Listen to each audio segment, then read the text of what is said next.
Hello there, Ray here, and guys, we have a brand new snapshot, the first one of 2023. This snapshot is leading up to a new version 1.19.4, but it's also leading up to the 1.20 and includes some new 1.20 features.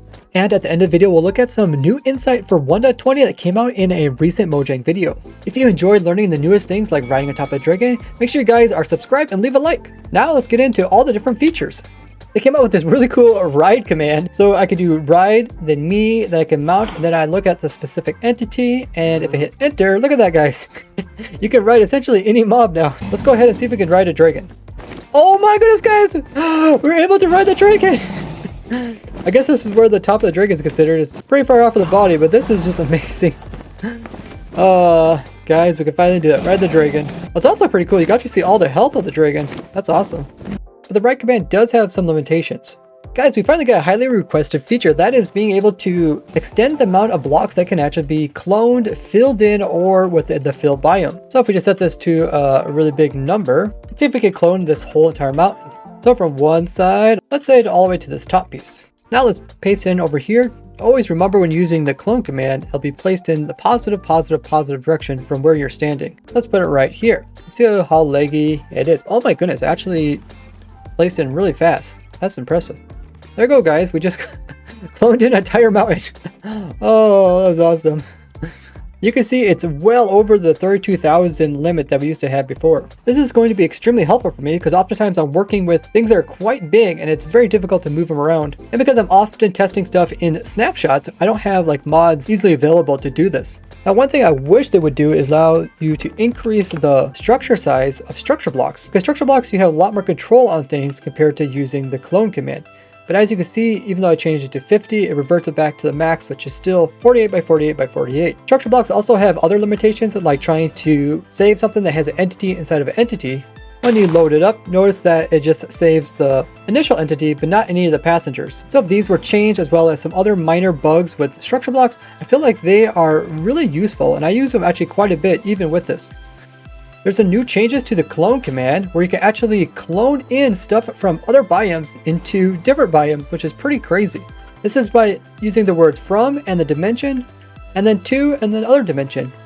For the execute command, you can also use this with if or unless. So you can make it so things will only occur if there's a certain type of biome, block, data, or dimension, or entity, or if it's loaded, or these other parameters. So if I do this command, it should say hi if we're in a plains biome. But if we stand here in Savannah, notice it does not say hi. You can do some really cool stuff with this, especially for map makers. Execute also has a new on parameter, which gives you access to a bunch of different things. So if we do something like this, we can make the vehicle actually say hi based off who is considered the vehicle in the situation. Since I'm executing the command, the boat is considered the vehicle. But if I jump out of the boat, notice there's no longer a vehicle, so it doesn't say hi. There's a bunch of different parameters. You can specifically target different things in relation with each other. This is great for testing as well as map makers. Now if you name armor stands, they'll actually have a name, and when you place them down, they will retain that name even when you break them. It looks like there's currently a small bug where they lose a tag so they don't actually stack.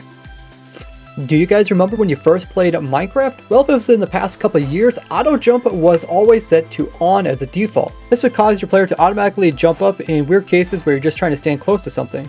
I and many others definitely thought this was not supposed to be on by default, and they finally changed this. Now it will always be set to off, and if you want it on, you can always just change it in your controls. Speaking of controls, you can come in here and now control, using your arrow keys, the different settings. So you can go side to side, up and down, and if you want to get to something like this slider here, if you hit enter, now you're inside of it. Now you can move the different settings. So you just use space or enter to enter any of these. This also works for the resource packs, and when launching the game for the first time, the players will be shown accessibility onboard screen, so they understand how to use the controls. Speaking of accessibility, over here we got a new slider added in. This is for notification display time, and it says affects the length of time that all notifications stay visible on screen. Let's go ahead and give this a try. Let's go ahead and increase it. Let's give ourselves all the different advancements.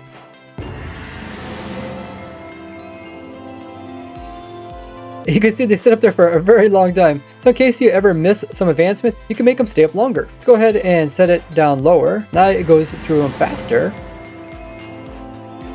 Now when it comes to weather, you can specify if you want it to rain for days, seconds, or ticks. So 20 ticks is a very short rainstorm. Let's do 2 seconds. also pretty short. And let's do 1 day. That's gonna be quite long.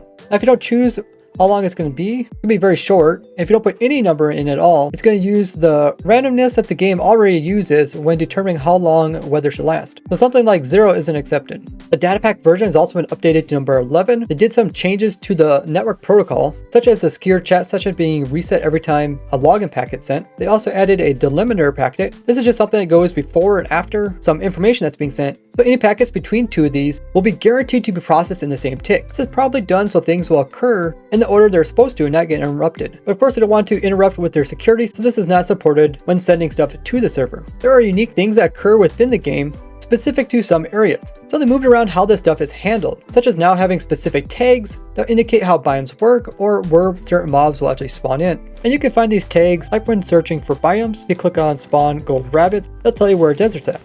They also changed the way data works with the strings now having a start and end. Now it comes to translations, if a specific string has a missing translation, they added in like a default, which is called a fallback. So if it can't be translated, it'll have the default text pop up. Now, even though the snapshot is mostly about changes and bug fixes for the upcoming 1.19.4 full release, they also came in with some experimental features for 1.20. Now they added it so when you're trying to place mob heads on top of note blocks, which is a feature coming out with 1.20, when you right click on them, you no longer have to crouch. You can just place them directly onto them. Unlike when you try to place other blocks, when you try to right click, it'll just activate it. Remember, if you want to try out the new 1.20 features in the snapshot, you have to come over here to data packs and actually select them before starting a new world. With all these new features, I will be experimenting to find new tricks and machines on my testing server during my Twitch livestream. My server IP is on my Discord, and because of Bisec hosting, you guys are able to play along with me. And you guys can even have your very own servers with all the options that they offer. Plus, you can get 25% off by using code RAY or my link in the description. There was some odd and fascinating bugs that were removed in this version. They fixed a problem to do with hopper minecarts if you would just drop a bunch of different items on the ground, including one item such as stone. And then if you had a hopper minecart that's zipping by this pile of stuff, but all their slots are filled in with stone. Sometimes a hopper minecart wouldn't actually pick up the stone in that pile despite it having room. This is because when it came over top of the pile of items, it would end up checking some of the other ones and seeing that they wouldn't fit in these slots and never would get around to actually checking the stone that was on the ground. So this has now been fixed so you can easily pick up just what you want and leave all the other junk on the ground. A problem we noticed when playing around with camels is that when a second player would hop onto the camel, they would actually jump into the first slot and would ultimately be in control of the camel. So this has now been fixed. When the Vex would have an empty hand, it would have it raised up in this salute position. This is seen as offensive, so now it will have its hands to the side. It was that goats could only spawn on top of stone, but now they also added so goats can spawn on top of grass.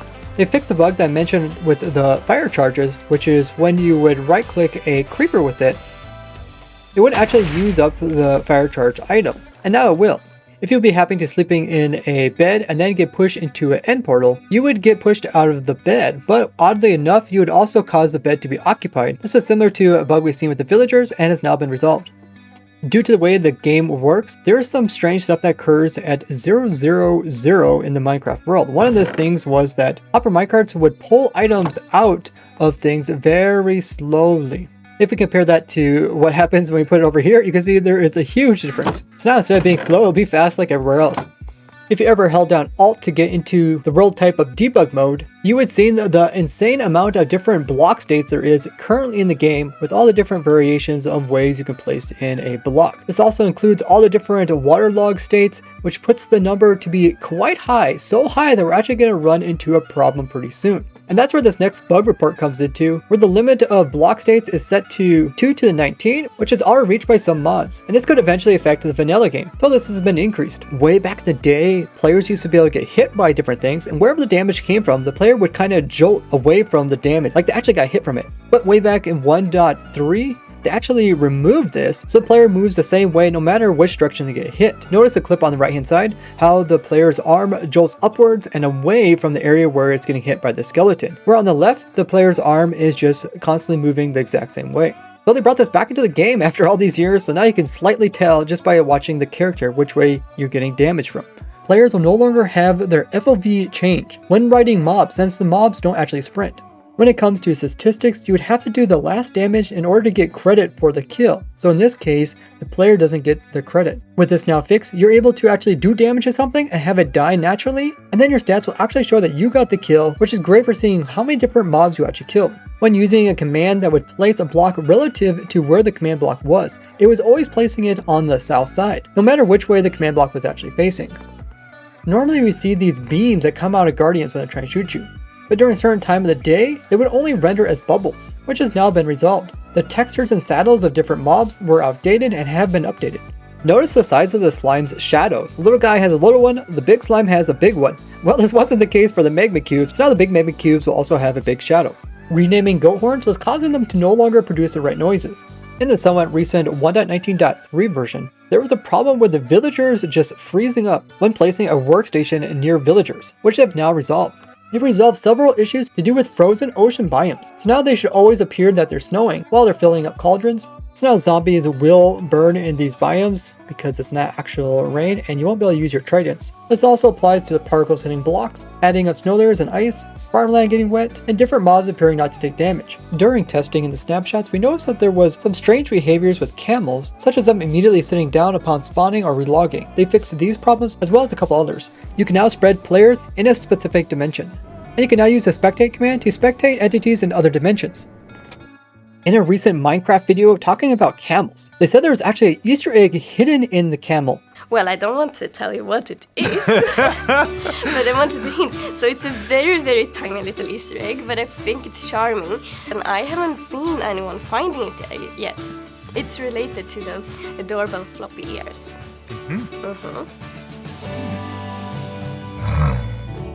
Now the camel really didn't do too much with its ears, it always kind of kept them at the same height. It would wiggle them once in a while, but that was pretty much it. We did a further investigation on my live stream, where my viewer Marpy actually looked through the history online and found where there was a reference to camels wiggling its ears. This message was put out back in October, when the pre-release came for the Bedrock edition to have the 1.20 features. It talks about the new features and says how you can get them through the pre-release, and then says so you can try them all out while they're still fresh. Maybe that means watching a camel's wiggle its ears for hours on end. And it goes on to describe other features. So we thought maybe you had to watch the camel actually wiggle its ears for hours before you could see whatever the literal Easter egg was. Rather than do that, I just asked some people that can look into the Minecraft code if they could find anything interesting. While they're doing that, Marpy also found this video here about real life camels and the basic body languages of them. And it actually had a whole section on camels and their ears. A camel's ears. There's not much movement when it comes to a camel's ears. They generally don't use their ears as a warning like horses do, but we have noticed that there are some simple ways to allow the camel to trust you through touching behind the ear. It goes on to explain that rubbing the camel behind its ear will make it more docile. Now in Minecraft, you can't actually rub the camel behind its ear because the actual camel, for what the game recognizes, is just this square that you can see the hitbox. So even if you click over here, it doesn't do anything. If you right click a camel, it just makes you mount it. Of course, if you left click, then you end up actually damaging it. So there's no way to like rub it behind the ears to make it happy or anything like that. Now after looking into the Minecraft code, Eli the coder got back to me saying that there was 3 different animations that the ears have. One of them when the camel is idle, another one when the camel is walking, and a third when the camel is dashing, which kind of makes the ears go straight back like it's zooming forward. Now Agnes did say it's something kind of small, so this kind of fits into that. It is kind of a cool Easter egg to add such things that also don't have a huge impact on the game. They also indicate that there's going to be some new 1.20 features coming out pretty soon. 1.20 update that I think is really beautiful is that it's like the journey that connects all the features together. Some that we will announce very soon, and we can explore them together, like on the camel going on a journey and explore it all. And I just love that the journey ties it all together in the 1.20 update. And besides new features, they also kind of hinted at what the theme of 1.20 might be. It might be about a journey, which makes you think there's going to be something kind of new added into different parts of the world, so you have to move between those locations. What do you guys think the 1.20 update is going to be called? Now come join me live on my Twitch stream. With new changes comes new farms. Check them all out in this playlist here, or new tricks you could do in 1.20 with this one here. Stop by and say hi to me at my live streams every Wednesday, Friday, Saturday, and Sunday at 2 p.m. Eastern. And because of you, we recently reached 70 million views here. So thank you for sharing my passion for the game, and I'll see you in the next one. Bye bye.